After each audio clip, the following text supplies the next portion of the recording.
வேட்டையாடுமா. இது வேட்டையாடுத மறக்கட்டையா?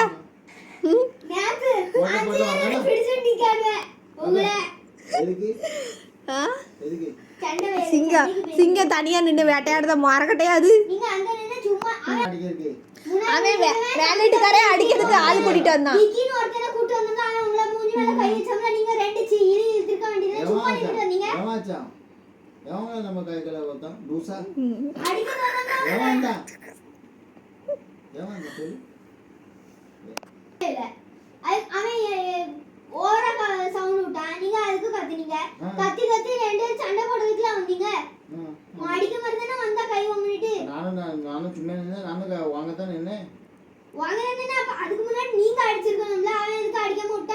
சரிசா அப்பாவை அடிக்க போறான்னு சொன்னே கிடு கிடு கிடு நடுக்குதா பயத்துல.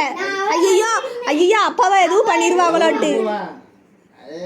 அதான் பிள்ளை பாசம். ஆஹா அதுதான் பிள்ளை பாசம். அந்த உங்க ஐயா நின்று இப்படி கையை கட்டி வேடிக்கை பார்த்தாரு பாருங்க, அது பாசம் கிடையாது. ஐயா என்ன பண்ணாரு, கை கட்டி நின்று வேடிக்கை பார்க்காரு. சரிசா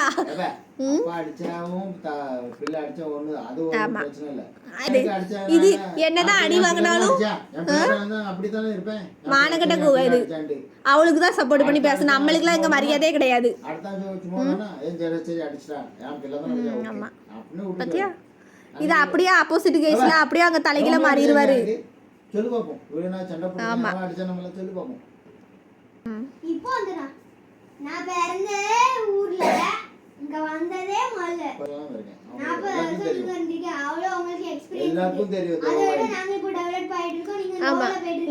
நீங்க வந்து இப்பதான் 40 வருஷம் இருந்து ஒன்னும் யூஸ் கிடையாது. நாங்க வந்து 10 வருஷம் தான் ஆகுது. நாங்க எங்களால வாய் இருக்க போய் தான் நாங்க பேசி இவ்வளோத்தையும் சாதிச்சுட்டு உட்காந்துருக்கோம். இவன்கள்ட்ட அடங்கி போயிட்டு நாங்க அமுங்கிட்டு உட்காரல கீழே. பழைச்சிருவோம் நாங்க. எங்களுக்கு என்ன அப்படி வாயில்லவா எங்க வேணாலும் பிழைக்க முடியும். உங்களை மாதிரி இந்த ஊமை பூச்ச மாதிரி அலைஞ்சனா ஒன்றும் நடக்காது. என்ன ஜெர்சா? ஆமா அதான் உங்களை மாதிரி ஆட்கள்கிட்ட அப்படிதான் இருக்கணும். இல்ல உங்களை மாதிரி ஆட்கள்கிட்ட அப்படி வாயாடியா இருந்தா ஆமா ஆமா சமாளிச்சு பேச போய் தான் நான் இப்பவும் நான் உட்காந்துருக்கேன் தம்பா. இவங்கள்ட்ட பயந்து போய் நான் உடனே ஃபோன் பண்ணுதான். அப்படி இல்ல ஃபோன் பண்ணுது பிரச்சனை பண்ணவே எவனா இல்ல. நான் வந்து ஹலோ வெயிட் நான் என்ன சொல்றேன் இல்ல ஜெர்சா நின்று இல்ல நின்று